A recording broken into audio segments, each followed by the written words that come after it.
আমি আজকের ব্লগটি সন্ধ্যা থেকে স্টার্ট করছি। মেরিসের বাবা হচ্ছে অনেকগুলো বাজার করে নিয়ে এসেছে, তো আমি হচ্ছে এগুলো বাজারগুলো গোছানোর পর তো এই যে হচ্ছে আমার কাচ্চির ফাইনাল লুক। কাচ্চিটা খুবই ইয়াম্মি হয়েছিল, খুবই ঝরঝরা হয়েছিল, খেতে ভীষণ মজার হয়েছিল। এভাবে কিন্তু বাসায় শর্টকাট করে কাচ্চি রান্না করা যায় সময়।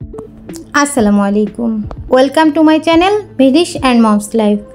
কাছে দূরে, দেশ এবং দেশের বাইরে যে যেখান থেকে আমার আজকের এই ভিডিওটি দেখছেন, আশা করছি আল্লাহর রহমতে সবাই ভালো আছেন। আমরা আলহামদুলিল্লাহ ভালো আছি।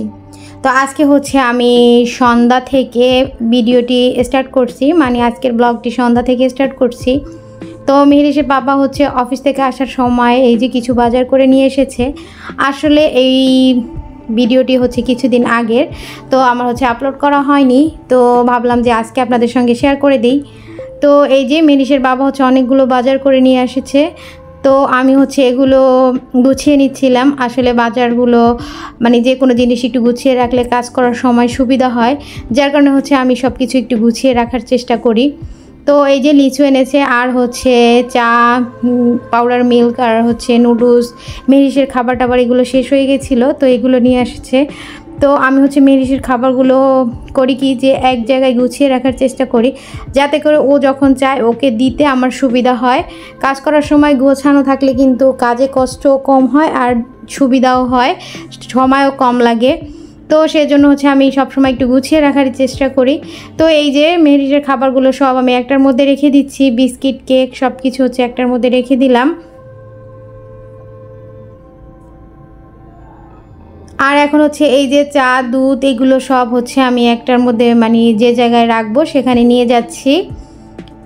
তো বাজারগুলো গোছানোর পর হচ্ছে আমি রাতের জন্য একটু রান্নাও করব, তো সেগুলো হচ্ছে আপনাদের সঙ্গে শেয়ার করব। বাজার গুছিয়ে নিয়ে আমি এই যে রান্না শুরু করে দিয়েছি। আমি হচ্ছে আজকে কাচ্চি রান্না করব, তো কাচ্চি রান্না করার জন্য সব কিছু আমার রেডি। আমি এই যে চালগুলোও কিন্তু সিদ্ধ করে নিয়েছি, সিদ্ধ বলতে 90% সিদ্ধ করে নিয়েছি। এখন হচ্ছে পানিটা ছেঁকে আমি হচ্ছে চিকেনের উপর দিয়ে দিচ্ছি। তো চালটা দিয়ে দেওয়ার পরে হচ্ছে আমি এর উপর থেকে এই যে পেঁয়াজ বেরেস্তাটা দিয়ে দিচ্ছি। আসলে আমি হচ্ছে ওভাবে করে কিন্তু রেসিপিটা শেয়ার করছি না, আমি যেভাবে রান্না করি সেটাই হচ্ছে আপনাদের সঙ্গে শেয়ার করছি। তো তার উপরে হচ্ছে এই যে উপর থেকে ঘি দিয়ে দিলাম। আর এই যে এখন হচ্ছে আমি একটু দুধের সঙ্গে হচ্ছে আমি জর্দার রঙটা গুলিয়ে রেখেছিলাম, সেটাই হচ্ছে উপর থেকে দিয়ে দিয়েছি। এটা দিলে হচ্ছে কালারটা দেখতে ভীষণ সুন্দর হয়। তারপর হচ্ছে আমি দমে রেখে দিয়েছিলাম। আর এই যে হচ্ছে আমার কাচ্চির ফাইনাল লুক। কাচ্চিটা খুবই ইয়াম্মি হয়েছিল, খুবই ঝরঝরা হয়েছিল, খেতে ভীষণ মজার হয়েছিল।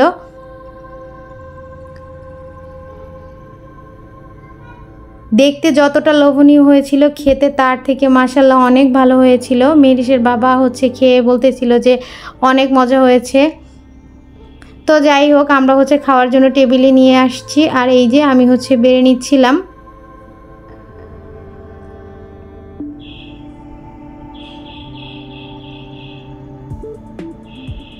এভাবে কিন্তু বাসায় শর্টকাট করে কাচ্চি রান্না করা যায়, সময়ও কম লাগে আর খেতেও ভীষণ মজার হয়। তো যাই হোক, মেরিসের বাবার জন্য হচ্ছে আমি বেড়ে দিয়েছি, আর এখন হচ্ছে আমার প্লেটে আমি নিয়ে নিচ্ছি। আর আমি হচ্ছে একটু সালাদও করেছিলাম, তো সালাদও নিয়ে নিলাম। এখন হচ্ছে আমরা খেয়ে নিব।